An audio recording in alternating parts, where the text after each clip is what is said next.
Hello there, this is Richard from Death and Service, bringing you another video diary, coming today from St Andrew's Church in the village of West Hatch in Somerset. A field of daisies and threatening skies, proving that I'm here on a spring morning.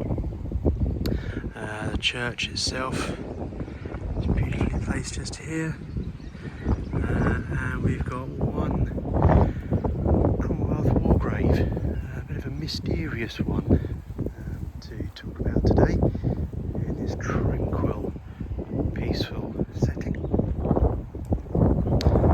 Beautiful yew trees lining the graveyard in the village.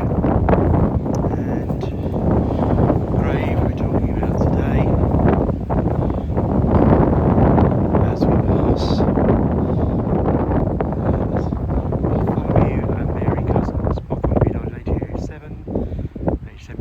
Mary died in 1834, aged 100. They live long out here.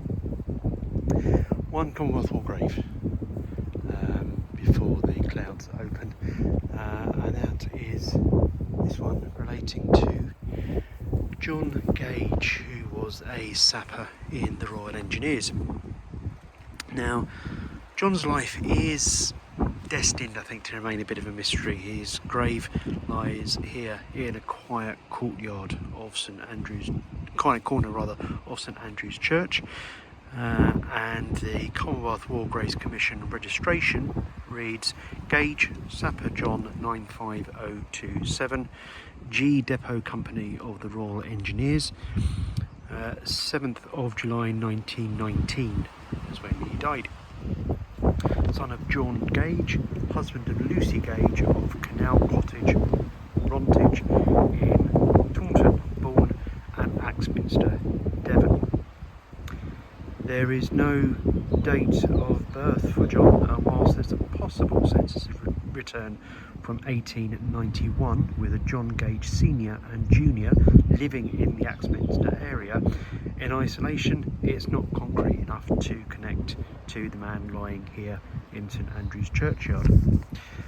The Army Register of Soldiers Effects confirms Lucy as John's widow, but again no marriage documents remain to give a date for the nuptials or ages for the bride and groom.